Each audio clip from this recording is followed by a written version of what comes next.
All right, moving on to lateral area. Lateral area and surface area.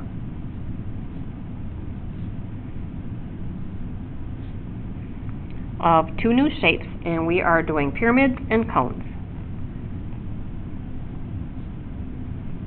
Pyramids and cones. So let's take a look at the pyramid and talk about the parts.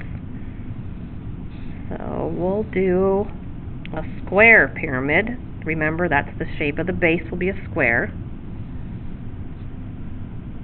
And now we'll do some hidden lines, finishing off the square on the bottom.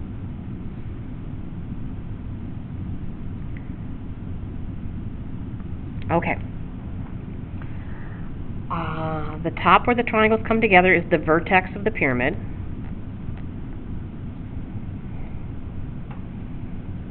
The slant height here. Think about when we do surface area, the pyramid has the triangular sides and then the polygon base. But think about how to find the area of a triangle. The area of just a single triangle is the base times the height divided by 2. So the height of the triangle, remember, comes down the middle of the face and makes a right angle with that bottom edge. That's the height of the triangle, so it's running up the side of the triangle. We call that the slant height for the pyramid. So that segment there is the slant height of the pyramid. It is the height of the triangle. The letter that they give to slant height is L. And I'm going to make mine like this so it doesn't look like a 1. So that's the slant height. The actual height of the pyramid is from this vertex straight down to the base. So that would be hidden down the middle, like if you could take a drill and drill straight down and make a right angle with the base. That's how tall it is. This would be the top of the head and the feet down here.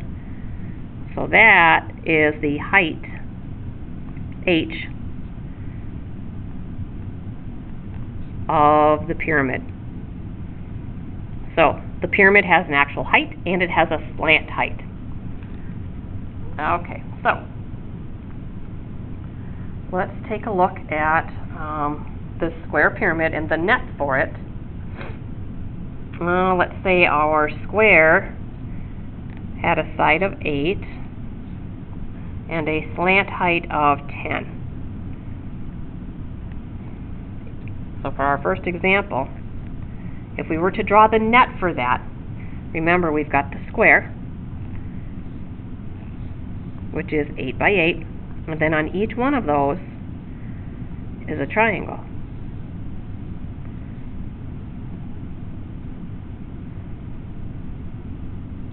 And I did give you the height of the triangle, or the slant height of the pyramid, as being 10. So I'll just draw in one of them. So that is 10. So if we were going to do the lateral area is just the area of the triangular sides. So the LA are the triangles. So if you look, all of our triangles are the same because it's a square, but it doesn't have to be a square. It could be a rectangle too, where those bases change. But a triangle is base times height divided by 2, and then I've got 4 of those. So the base is 8, the height is 10. I'm going to divide by 2. That's the area of one triangle. BH divided by 2. But then I've got 4 of those triangles. So we would get a lateral area of, let's see, that would be 40 times 4, 160. And then the surface area, all I've got to do now is add on the base. So the surface area is the lateral area plus that square base. So the surface, or the lateral area is 160. The square base, to get that, that's 8 times 8. So we got a 160 plus 64 for a total of 224. So you don't need formulas for these if you understand what lateral area and surface area are. We're going to do formulas, but again, you could always default to, oh, it's just the area of the pieces, so I can find that. So the quick way to find the area of all the triangles, even if it was like a hexagon or an octagon or whatever, it's the perimeter of the base. That takes all of the bases and adds them together. Perimeter of the base multiplied by the slant height of the pyramid, because that's the height of the triangle, and then we divide by 2. So, in simple terms, it's P times S, L, P times L, sorry. P times L divided by 2, or 1/2 PL. And then surface area is the lateral area plus 1 base. Big B is area of a base. And that base shape can change, so we can't put a formula there. So I did add those 2 formulas to my card. Pyramids, I drew the actual pyramid. I labeled the slant height. I labeled the height, so when I look over here, because that height's going to come in when we do volume later on. But for now, I did 1/2 PL for lateral area, and then plus the base here. So if you need to pause the video to get that caught up, that would be good.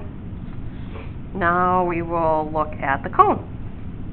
Get that formula, those 2 formulas out of the way. So a cone, remember, has the circle. Well, we've got parts of a cone too. We've got our vertex on the cone. We've got the actual height of the cone, which is drilling straight down the middle, making a right angle with the base. We've got the radius of the base. And we've got the slant height here also, down the edge of the cone. That's an L. And notice what a nice little right triangle that makes. I see some Pythagorean theorem in your near future. So if we know 2 of these, we can find the 3rd one. We don't have to be given all of that stuff. So our net, remember, is the circle, and then the body of the cone looks like a piece of pie.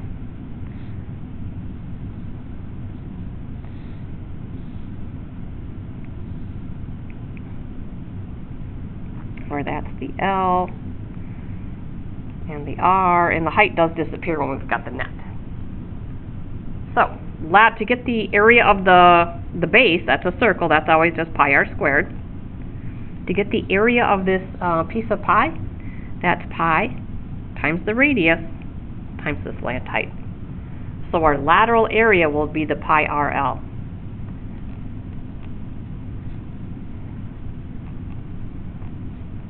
And the SA will be the LA plus pi r squared.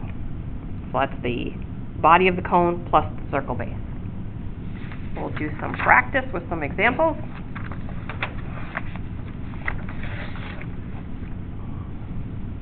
So, number 2. Let's look at a cone. Oh, I did add those to my sheet also over here. So cones, LA, SA, just transferred that all over here so you have it.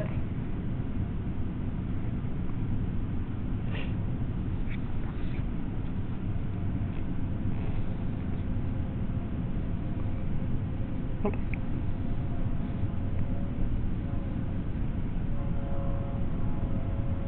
I will give you a height and a radius, a height of 8, a radius of 4, and that's it, asking you to find the LA and the SA. Well, if you look, I need to know the radius, which I've got. I need the slant height, which is missing. Told you Pythagorean theorem was coming, here it is. So, seeing the right triangle, this is our hypotenuse, so it's leg squared plus leg squared equals hypotenuse squared. So 4 squared plus 8 squared equals L squared. Let's see, that's going to be 64 and 16. Square root of 80. Something close to 9. 8.94 is our slant height. So now we're ready. LA is pi times 4 times 8.94. Oops.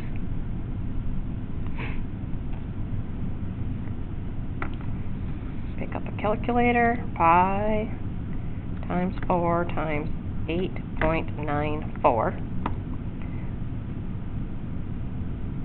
112.34. Now the surface area is that lateral area plus the pi r squared, which is pi times radius is 4. Substitution. So we'll take that number and add on pi 4 squared, 162.61.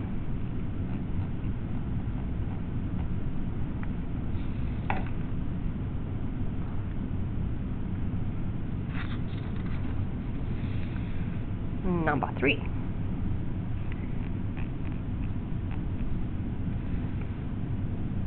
There we go.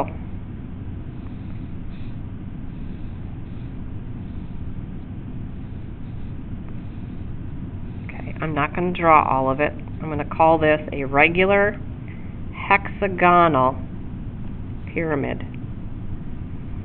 So now I know that that base is a hexagon. I'm not going to draw all the hidden lines. It gets to be too much. And here's what I know. I've got 10 on an edge here, the bottom edge. Then I've got this edge here is 8. And we want to find LA and SA. So, the formula for the lateral area of a pyramid, so I'm back to pyramids. Looking on my card, I see 1/2 PL. Remember, P is perimeter. I'm going to find that off to the side. I've got a hexagon that's 6 sides of 10, so the perimeter is 6 times 10 for 60. Now I need the slant height. Remember, this is not the slant height here. Remember, the slant height is the height of the triangle, because we're finding the area of those triangles. The slant height comes down the middle of the triangle. Not to be confused with this edge over here, which is kind of like a cone, but this is what we need. I need that. I have an 8, and then if I look at the right triangle, I've got this bottom side here that would be 5. So now the Pythagorean theorem will give us the slant height of the pyramid. So, leg squared plus leg squared equals hypotenuse squared.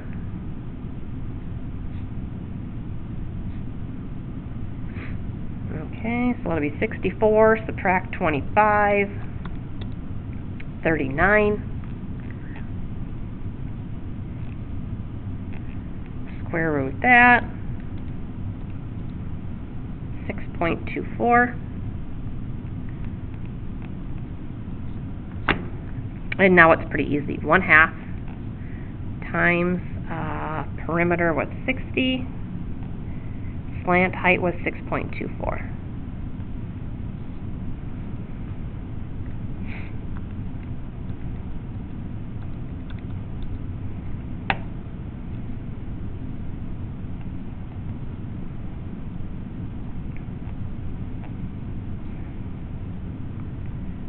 Okay, surface area, we've got our LA,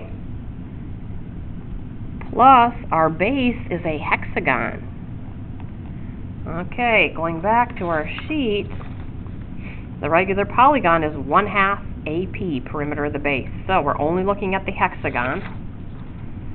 So 1/2 AP. So I'm going to draw this hexagon off to the side here. This is what I've got at 10. So I've got the perimeter 60. That apothem, remember,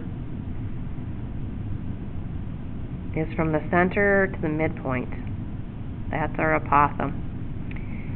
We get that with using some trig, or pretty sure this comes out to be one of our special right triangles, because remember, to get that central angle, we take 360 and divide by those 6 triangles that I just drew in there. So 360 divided by 6 means each one of these angles is 60. Now when I draw in this apothem, that makes this a 30. I know you can't read that, but that's a 30. So, and this is 5, because it's half of the 10. If you remember that poster in our room, 30, 60, 90, told you this would never go away, it would be here in June. Here it is, still in June. If this was the short side, we called x, the hypotenuse was 2x, and then the long leg was x times the square root of 3. So, if I've got a 5 here, and I want this side, I got to go 5 square root of 3. So our apothem is 5 square root of 3. Alright, so just about there. 187.2 plus 1/2. 5 square root of 3 for the apothem. Perimeter was calculated to be 60.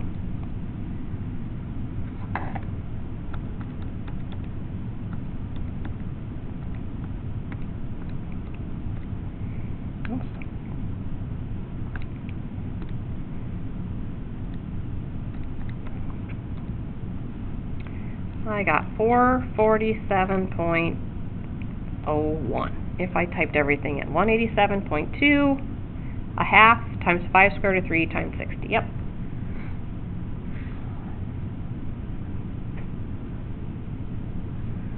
Okay. Now a little challenge for you. We're not going to finish the year without a couple of challenges. Let's say I've got a cone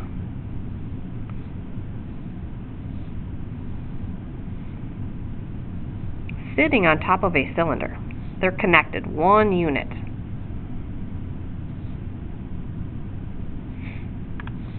And I'm going to ask you to give me the surface area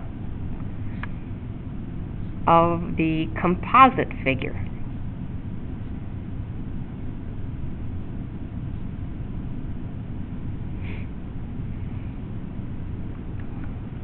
So, if the composite figure is the shape that's made up of these 2 pieces, and the surface area is every surface we can touch. So we've got to come, I'm not going to put any numbers on here yet. I want to plan about what surfaces you can touch. So the surface area of this composite figure. Well, first, the cone, I can't touch the circle on the cone, because the circle, that cone is sitting on top of that cylinder. If that's the circle, I can't touch it because it's on top of the cylinder. It's not a surface I can physically touch. But I can touch the sides of the cone. So that's the lateral area of the cone. Plus, I can touch the sides of the cylinder. That's the lateral area of the cylinder. Plus, I can also touch the circle that's on the bottom of that cylinder, because I can pick this thing up and I can see the circle on the bottom. So I'm just going to put plus a circle area. So there's 3 areas that I have to find, add them together, and I will have the surface area of this brand new composite figure made up of those 2 shapes. So, looking at my sheet, the lateral area of a cone is pi RL. The lateral area of a cylinder is pi DH. See how having them all on one sheet is going to be helpful? And a circle, pi R squared. Okay, now I'll give you some values. The whole thing from top to bottom is 90. The cone here has a radius of 20. The height of the cone is 50. And that's all I'm giving you. So, this one is the cone. I need the radius of the cone. Got it. It's 20. I need the L, the slant height of the cone. if you look at your notes, that's out here, the slanted distance, like on the slope. So we're going to have to do a little Pythagorean theorem to get the L.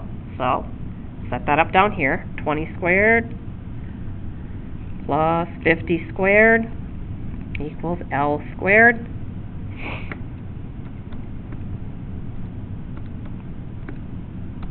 Square root that. Coming up with 53.85 as a final after I've squared them, add them, and square rooted. Did all the math on the calculator.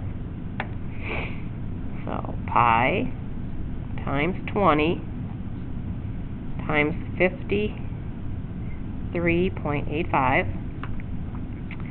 Now the cylinder I'm looking at, I need the diameter of the cylinder all the way across. Well, that's all the way across here.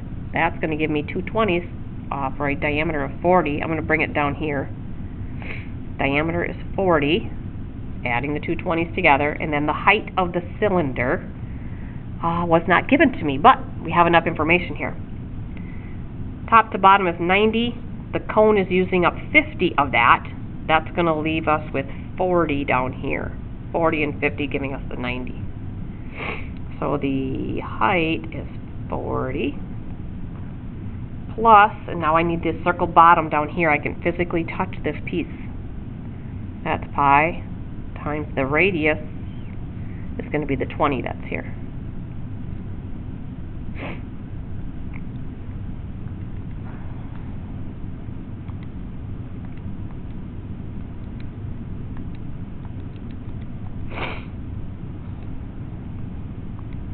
Pi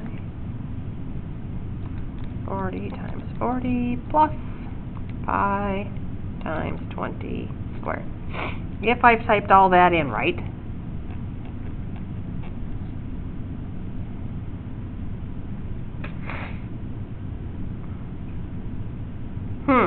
not matching. Oh, I changed the numbers, that's why.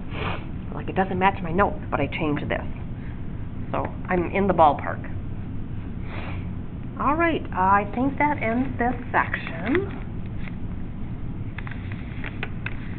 So the composite ones will be a little bit of work. I know I only did one, but do your best on those. I won't give you too many of them.